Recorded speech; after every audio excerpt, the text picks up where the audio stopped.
ফিলিস্তিনি ইস্যুতে বিশ্ব মুসলিমদের করণীয় কী সেই বিষয়ে এবার সরাসরি মুখ খুললেন দেশের জনপ্রিয় ইসলামিক স্কলার মাওলানা মিজানুর রহমান আজহারি।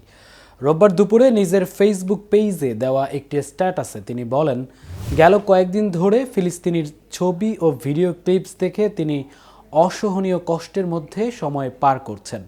তবে আবেগের পাশাপাশি এখন প্রয়োজন আত্মসমালোচনার, প্রয়োজন করণীয় নির্ধারণের। কিন্তু ফিলিস্তিন ইস্যুতে বিশ্ব মুসলিমদের করণীয় আসলে কি, তা নিয়েই থাকছে আজকের প্রতিবেদন এবং আপনাদের সঙ্গে আছি আমি মামুনুর রহমান।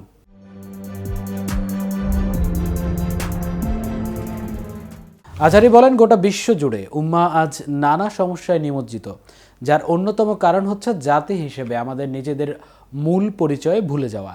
তিনি শুধুমাত্র পণ্য বয়কটের মধ্যে সীমাবদ্ধ না থেকে বিকল্প ব্যবস্থা গড়ে তোলার উপর গুরুত্ব আরোপ করেন। স্ট্যাটাসে তিনি লেখেন, ঘটনার প্রতিক্রিয়ায় শুধু প্রতিক্রিয়াশীল জাতি না হয়ে আমাদের ক্রিয়াশীল জাতি হয়ে ওঠা প্রয়োজন। আমাদের মুক্তির পথ এখানেই নিহিত। তিনি দুঃখ প্রকাশ করে বলেন, আমরা শুধু তাদের ব্র্যান্ড বয়কট করতে জানি, কিন্তু আমাদের নিজেদের মানসম্মত কোনো ব্র্যান্ড নেই। আমরা জ্ঞান বিজ্ঞান ও গবেষণায় যে ধরনের ডেডিকেশন দরকার তা করতে রাজি নই। একজন মুসলিম হিসেবে শিক্ষা, গবেষণা ও পেশাগত দক্ষতায় নিজেকে শক্ত অবস্থানে পৌঁছে দেওয়ার আহ্বান জানান আজহারি। তিনি বলেন, নিজেকে যোগ্য করে গড়ে তোলার অর্থই হলো গোটা উম্মাহকে শক্তিশালী করা। এ প্রসঙ্গে রাসূলুল্লাহ সাল্লাল্লাহু আলাইহি ওয়াসাল্লামের একটি হাদিস উল্লেখ করে তিনি বলেন, দুর্বল মুমিনের চেয়ে সবল মুমিন উত্তম এবং আল্লাহর কাছে বেশ প্রিয়।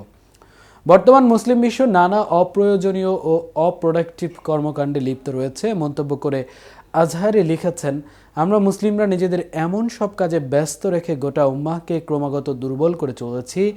দিনের পর দিন এভাবে চলতে থাকলে সংকটময় মুহূর্তেও এই বিশাল জনসংখ্যা কোনো কাজে আসবে না, যেমনটা এখন হচ্ছে।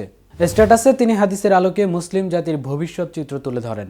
আবু দাউদের 4299 নম্বর হাদিস উল্লেখ করে তিনি লেখেন, আল্লাহর রাসূল সাল্লাল্লাহু আলাইহি সাল্লাম বলেছেন, অনতি দূর ভবিষ্যতে বিজাতিরা তোমাদের বিরুদ্ধে ঐক্যবদ্ধ হবে, যেমন ভোজনকারীরা একত্রে ভোজনে বসে চারদিক থেকে ভোজন করে। তখন একজন সাহাবী বললেন, আমরা কি তখন সংখ্যায় কম হব?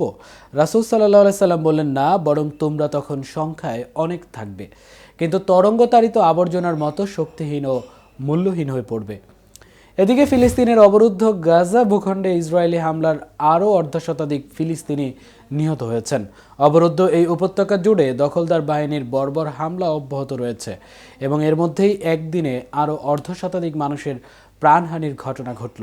এতে করে ভূখণ্ডটিতে ইসরায়েলি আগ্রাসনে নিহতের সংখ্যা প্রায় 50,700 জনে পৌঁছে গেছে। সোমবার এই তথ্য জানিয়েছে সংবাদ মাধ্যম আল জাজিরা। সংবাদ মাধ্যমটি বলেছে, দেইর আল বালাহের 5টি এলাকায় বাসিন্দাদের তাদের এলাকা ছেড়ে পালিয়ে যাওয়ার নির্দেশ দেওয়ার পর ইসরায়েলের গাজার মধ্যাঞ্চলের নতুন করে ব্যাপক বোমাবর্ষণ করেছে।